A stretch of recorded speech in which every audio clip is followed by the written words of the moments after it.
roh adalah, silakan jawab. Roh adalah Apa? ayo, roh adalah. Loh, saya tanya, Allah tanpa roh itu apa bisa?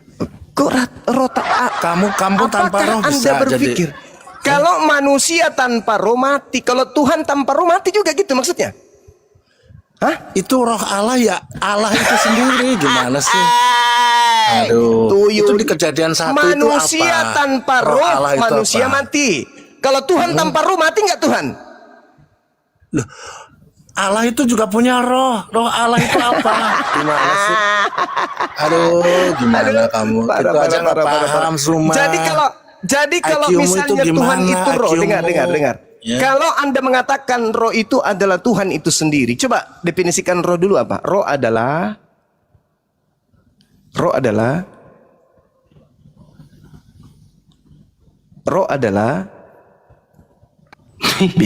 langsung bingung. Roh adalah makhluk. Tuhan adalah roh. Berarti Tuhan adalah Makhluk. ketepak. Terus Anda mengatakan Tuhannya Yahudi itu adalah roh. Mana dalilnya Tuhannya Yahudi adalah roh? Mana dalilnya? Lah itu di Kejadian 1 ayat Kejadian 1 itu tidak sedang menerangkan. Kejadian 1 itu tidak sedang menerangkan hakikat. Loh, Kejadian 1 apa? itu sedang menerangkan angin kok angin? bertiup. Roh Allah angin itu Tuhan. angin gitu maksudnya. Oke, kalau Roh begitu. Allah gitu. Oh ya, oke. Roh Kamu Allah pahami artinya roh Allah melekat pada diri Allah nggak? Melekat pada Allah nggak roh Allah itu? Oke, kita baca Ayub 27 nomor 3 kalau begitu ya Pak Yanga. Coba kita lihat. Ini dalilnya nih. Dalilnya begini. Selama napasku masih ada padaku dan roh Allah masih di dalam lubang hidungku. Itu maksudnya apa itu, Bung? Apa maksudnya roh Allah masih dalam hidungku? Sekarang saya tanya, kamu tahu roh nggak? Kenapa kau kamu bertanya, tanpa roh Tuyul? itu bisa nggak? Kenapa kamu bertanya? Roh Allah itu Aku nggak yang mungkin sedang tanpa bertanya. roh. Hei, aku yang sedang bertanya samamu.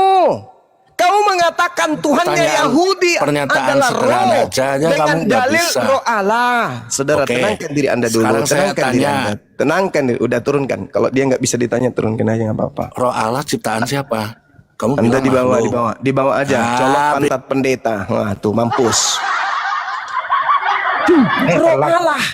Roh Allah, bait Allah, bumi Allah, langit Allah, Allah bumbung. Roh Allah, malaikat Allah, manusia Allah, bumi Allah, langit Allah. Apa artinya? Makhluk yang disandarkan kepada Tuhan. Sama seperti rumah suma, baju suma, meja suma, mobil suma, roteos. Sama ya itu. Sudah kubilang, kamu kalau Kristen, Kristen aja. Jangan kau pakai kitabnya orang untuk kau tafsirkan seenak perutmu. Jangan. Itu memalukan itu. Tuhanmu itu jelas dewa. Dalilnya di mana? Filipi 2 nomor 6, nomor 7, nomor 8. Kenapa gengsi?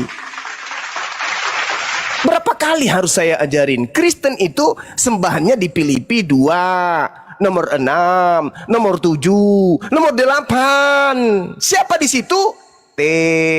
Theos. Nah, ini ada sahabat saya, praktis Yudaism. Akhi, salam alaikum. Saya mau bertanya, akhi. Apakah secara tradisi turun-temurun sahabat-sahabat kami orang-orang Yahudi, dalam hal ini keturunan Nabi Ishak atau Nabi Yakub, mempercayai bahwa Elohim yang disembah, yang kami kenal sembahan Nabi Ibrahim, Ismail, Ishak ini, itu menyembah Theos. Theosnya Romawi, Theosnya Yunani. Silakan akhi. Ya, para nabi mulai dari Musa Rabbeinu dan sampai nabi yang terakhir Malakai, itu tidak pernah ada konsep bahwa Tuhan itu adalah roh. Tuhan itu pencipta roh, dia itu beyond. itu lebih dari ciptaannya. Roh itu ciptaan. Tubuh ini juga ciptaan. Jadi kita adalah makhluk yang diciptakan, baik roh kita dan juga tubuh kita. Kita diciptakan dari yang sudah dari tanah. Nah, tidak ada konsep para nabi Israel dari Musa mengajarkan bahwa Tuhan itu adalah roh. Nah, kenapa demikian? Itu terjadi karena kesalahan terjemahan. Kejadian 1 ayat 2. Verua Elohim merkhevet alpeni hamaim. Roh Allah melayang-layang di atas permukaan air. Dari situ salahannya. Begitu akhi. Jadi nggak ada itu Tuhannya Israel itu adalah roh, nggak ada. Justru dia menciptakan roh. Masya Allah, luar biasa. Sama seperti di Islam. Wah, pencipta langit dan bumi termasuk yang menciptakan roh itu adalah Sang Khalik. Ini malah Tuhannya roh. Ngeri kali, Pak. Tuhan itu adalah roh katanya. Belum lagi kalau kita baca Wahyu 5 nomor 6. Itulah ketujuh roh Theos yang diutus ke bumi. 7 rohnya. Alamak. Allahu Akbar, Masya Allah. Dinda Alif, Assalamualaikum warahmatullahi wabarakatuh. Sahabat diambil alih dulu, saya ibadah sejenak. Silakan, Dek. Tapi izin dulu Bang, saya tanya Bang Billy. Siap. Ya. Izin dulu Sekali Ustaz. lagi, sedikit lagi. Jadi kalau Tuhan itu adalah roh, masalah gini, semua roh itu ada wadahnya, ada vesselnya, ada kendaraannya, yaitu tubuh. Kucing ada, ikan ada, semuanya ada. Nah, kalau roh itu meninggalkan tubuh kita, kendaraannya, maka tubuh ini akan mati. Nah, kalau roh Tuhan itu adalah roh, terus Tuhan mau taruh di mana? Setiap yang namanya udara itu ada wadahnya. Ada tempat untuk menaruh udara. Nah, kalau Tuhan itu adalah roh atau bisa dikatakan angin, terus bagaimana dong? Terus nanti ketika rohnya keluar dari tubuh Tuhan, Tuhannya mati gitu. Kan nggak gitu. Ya, jadi gini akhi, di dalam tubuh mereka ada roh. Ketika jasadnya mati, maka rohnya kembali kepada Tuhannya. Berarti menjadi roh Tuhan. Kembali nyatu dengan roh. Tuhannya roh, dia juga roh. Sama-sama roh. Bedanya dengan Tuhannya apa? Nah itu dia. Ada bedanya jadinya. Sama anjing pun nggak ada bedanya. Jadinya. Iya, dia makhluk ruh, kembali ke ruh. Tuhannya ruh. Bedanya ruh Tuhan dan ruh dia apa? Sama-sama nggak berjasad.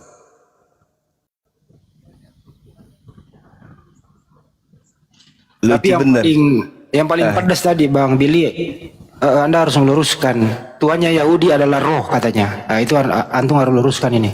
Nggak ada. Di seluruh Tuhan itu di luar konsep kita memahami dia baik secara fisik maupun spiritual. Kita tuh terbatas memahami Tuhan. Kita bisa memahami Tuhan lewat sifat-sifatnya. Misalnya dia itu El Elyon yang maha tinggi, Hakados Baruchu yang maha suci. Dia bergelar El Gibor, itulah dia bergelar Roe, gembala. Kapan Tuhan pernah ngangon kembuk kambing? Nggak pernah. Tapi sifat seorang gembala itu ialah apa? Mengayomi manusia. Karena begitu. Nah, Tuhan tidak bisa kita pahami lewat fisik maupun sesuatu yang ada di dalam dunia 4 dimensi, ya. Kali panjang, kali lebar, kali tinggi, dan dimensi keempat adalah waktu. Tuhan itu nggak ada di dimensi ini, tapi dimensi itu ada di dalam Tuhan. Tapi Tuhan tidak ada di dalam dimensi. Itu. Nah, kalau Tuhan punya dimensi, maka dia punya ukuran pinggang. Berapa ukuran pinggangnya? Berapa berat panjang beratnya? Terus tingginya berapa? Itu Tuhan kalau dijadikan dimensi. Nah, kalau Tuhan itu adalah roh, sama kayak kucing, sama kayak kita juga bisa keluar dari tubuhnya. Makanya ada Tuhan yang punya roh, rohnya terangkat, dia mati sebentar. Lanjut.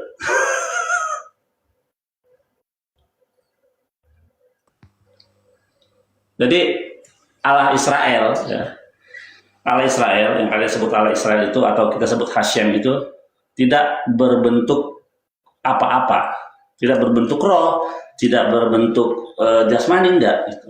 Semua khakamim, semua ulama Yahudi mengajarkan hal yang sama, bahwa Tuhan itu bukan sesuatu yang kita bisa persepsikan dengan persepsi manusia. Lanjut, aku ngajar dulu. Kesimpulannya roh itu ciptaan ya. Ciptaan Mazmur 110 ayat 30. Terus apalagi? Apalagi tuh? Zakaria 12. Ya, Zakaria 12 ya. Bahwa Tuhan yang menciptakan roh. Nah, kalau terus kalau yang menciptakan roh itu Tuhan, terus roh Tuhan siapa yang nyiptain gitu. Gitu. Mantap. Dengar itu teman-teman Kristen yang lainnya. Jadi kalau Tuhan mau roh, nggak usah nyari roh. Gitu ya. Oke, lanjut Ustaz Alif. Baik, Bang Handi. Ini aja dulu kasih ke Otennya. Ini ada JR ini siapa? Biar kita diskusi dulu. Lanjut. JR monitor.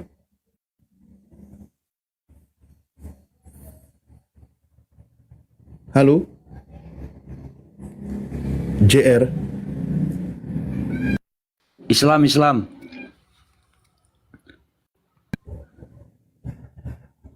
Oh iya.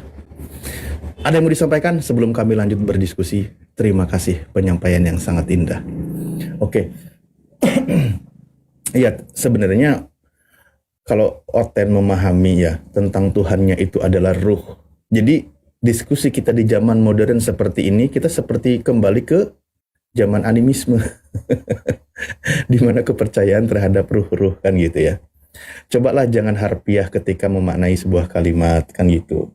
Itu kitabnya juga mengatakan maksudnya apakah Tuhan itu tidak nampak kan gitu. Itu kan bisa kita cerna, bisa kita pahami. Karena ketika saya tadi membaca di dalam Yohanes 4 nomor 23, 24 itu kan dijelaskan. Tetapi saatnya akan datang dan sudah tiba sekarang bahwa penyembah-penyembah benar akan menyembah Bapa dalam ruh dan kebenaran. Sebab Bapa menghendaki penyembah-penyembah demikian. Itu diawali dengan kalimat harus menyembah dalam ruh. Berarti harus bergerak tuh jiwanya tuh dari dalam. Orang menyembah Tuhan itu harus bangkit jiwanya dari dalam. Bukan hanya tentang fisiknya.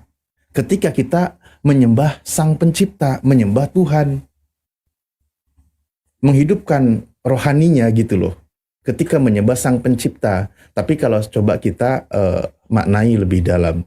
Karena kalau dikatakan tadi bahwa Tuhan itu adalah ruh dimaknai harfiah, ya nanti akan berbenturan dengan dalil-dalil yang lain. Tidak ada yang sama seperti aku. Lah Tuhan sudah berfirman. Nah begitu sih kalau kita coba temukan beberapa data. Kalau di dalam Al-Quran sudah sangat jelas.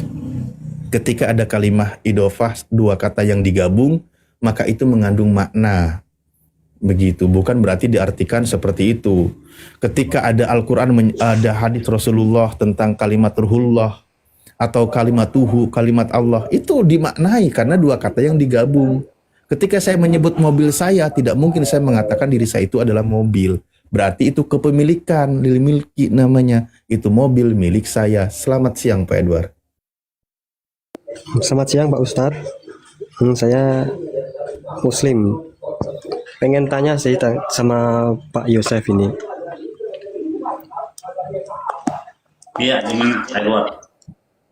Kalau di Ya. Islam kan kita mengenal sifat-sifat Allah ada 20, ada sifat wajib, sifat jaiz, dan sifat muhal atau mustahil. Nah, kalau sifat-sifat Tuhan di Yahudi itu ada nggak Pak Yosef? Kalau di Kristen kan semua Ada ya, ada yang 72. mustahil gitu.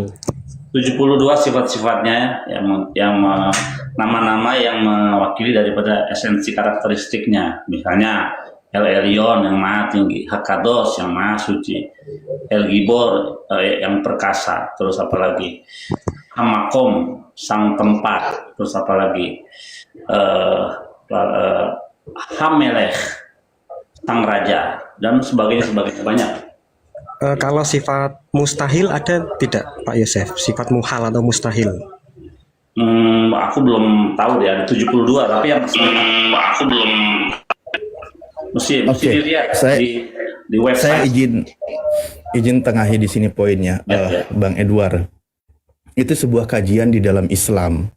Bagaimana ulama ketika mengkaji beberapa ayat Al-Quran dan Asmaul Husna sehingga agar umat Islam tidak salah dengan ketuhanan, memahami Tuhan, maka Tuhan itu pasti begini, disebut sebagai wajib. Akal kita wajib mengimani Tuhan itu Ada. Tuhan itu esa. Tuhan itu tidak berawal. Tuhan itu tidak berakhir. Kan gitu. Dan seterusnya. Dan mustahil Tuhan itu diawali dengan tidak ada. Mustahil Tuhan itu tidak maha kuasa. Nah itu pemahaman seperti itu. Jadi kalau kalimat seperti ini kita tanya kepada yang memahami konsep tentang ketuhanan yang sama, maka dia juga akan sepakat.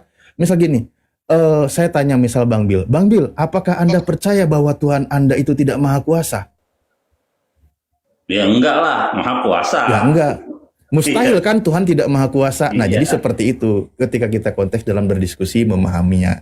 Jadi seperti itu. Kalau kita merujuk kepada dalilnya sebagaimana di Asmaul Husna, nama-nama Allah menyebutkan tentang sifat-sifatnya, tentang esensi Allah itu sendiri tidak sama dengan makhluknya yang maha hidup, tidak berawal dan tidak berakhir. Lalu ulama menjelaskan dengan menggunakan rumusan nih. Ketika kau mengenal Allah berdasarkan dalil-dalil yang ada, kenali dengan 20 sifat bahwa Allah wajib ada di sana, sifat-sifat yang mahanya dan mustahil kebalikannya. Gitu maksudnya. Jadi maksudnya adalah Tuhan itu ada seperti tadi nama-namanya, mustahil dari kebalikannya. Itu poinnya.